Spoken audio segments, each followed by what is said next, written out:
Hi, Hannah. Welcome. So glad to get to chat with you today. I am Stephanie Lovegrove Hansen, the Senior Marketing Manager at Silverchair. For those that don't know, I'm joined by Hannah Heckner, Silverchair's Product Strategist.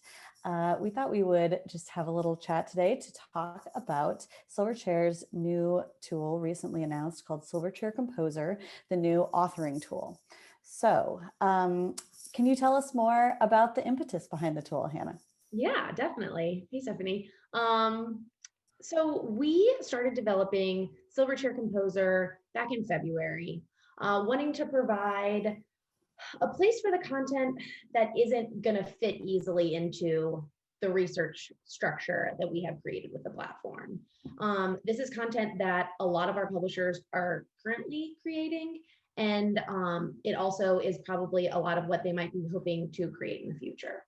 Right now, this content is being shoehorned into maybe something that's vaguely like a research container, but a lot of times it's being hosted on platforms outside of the Silverchair platform. So by bringing that content onto the Silverchair platform, our publishers are going to see improved discoverability, improved workflows, and also the capability to have that content flow into widgets. Also, we really wanted to not only allow that content to be published on the platform, but also authored in an easier way. So we've developed the tool with what is referred to as a WYSIWYG, which just stands for what you see is what you get interface. And this just means that, say, a marketing assistant at a publisher who might not be HTML savvy is going to be able to create a post using templates that have been created, highlight content with underlines and other HTML formatting without having to know how to do the actual HTML. Yeah, and that's super useful. That's wonderful. And I know you've spoken to a lot of publishers about the tool and how they can, take advantage of it and bring more of their content under a single user experience. What has the reception been from the people you've talked to, and what are some of the use cases that they're thinking about when they think about the tool? Yeah, people are really excited to hear about this, and that's been really fun. And then it's been really great to have those conversations. And we're hearing actually a lot of use cases that we weren't initially thinking of. There's, of course, marketing blogs that might publish alongside a journal, association news pieces that might be considered, say, front book, front matter for certain associations that they'd be able to use Composer for. But we're also realizing that there's really great potential in even using Composer to create, say, a multimedia portal, or even an easier place to author content that is informational content about a journal. And having that on the platform means that it's going to be even more discoverable than, say, the self-serve capabilities that are currently available on the platform.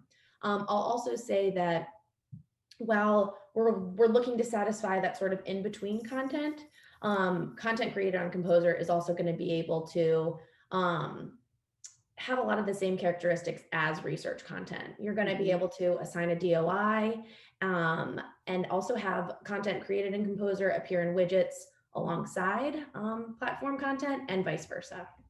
Oh, nice. And that's exciting to hear, when you build something and then you give it to the users and they have all these other ways that they use it, and it kind of becomes its own creature. So that's exciting to see publishers using it in all these various ways. And so the Silverchair Composer launch coincides with the release of two other platform tools, Radiate 2.0, which is the downstream deposits tool, and the announcement of Silverchair Analytics. How are these related, all these things sort of coming out at a similar time, to the overall Silverchair product strategy?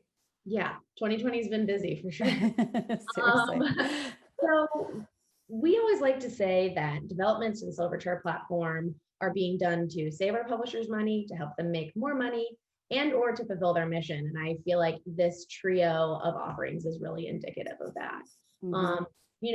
You think of analytics and deposits as really core capabilities for a publishing platform. All of our competitors are helping publishers to, set up deposits, monitor those, and offer publishers views into the sort of usage that's coming onto the platform. But these Silverchair Analytics and Radiate 2.0 really take those core capabilities and take it a step further. We're offering our publishers more transparency into the workflows and back-end activities that happen on the platform. And we're also giving them a lot of agency. So Radiate 2.0 is going to allow publishers to create new downstream deposits far more easily. It's going to be done through a really slick, great using interface. And they're also going to have a license to an outside service, Microsoft's Power BI, in order to see some reporting on those deposits, and also set up custom reports to show how those deposits go. Radiate 2.0's improvements are also going to allow for different kinds of deposits. Publishers will be able to, say, create a Solr query through our search engine across different facets of their content, and be able to send that package of content to a downstream third party.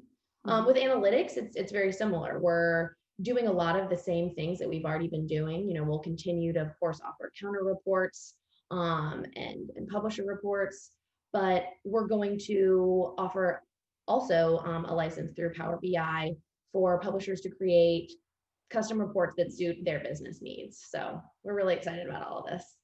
Yeah, lots going on. This is great. There's clearly a lot of momentum with the platform developments and the product team. So what's next for Composer? And is there any future functionality? You mentioned this is kind of all stuff that's constantly being worked on and constantly being released. Anything coming out that you're particularly excited about? Yeah, launches are by no means a end of the story for our products here. So we already have actually a roadmap of ideas that we want to bring on to Composer as we have publishers adopt it, and we also will, of course, look to them for some feedback too. One thing that I'm really excited about, well, one of the less sexy items is just improvements to the back-end workflow. So making should publishers decide to have a workflow and approval process for their Composer posts, these updates will make that a little bit more streamlined and easy to follow. But I think maybe something that's a little bit more flashy is we are planning to support the carousel widget in Composer. So that will allow images and multimedia to circulate in a carousel on Composer posts, which is similar to functionality that we offer on our home pages for publishers. So I think those are two things I'm excited about. Oh, very exciting. Well, that ties in nicely with the multimedia use case you were talking about earlier. So very, very cool. Well, thank you so much.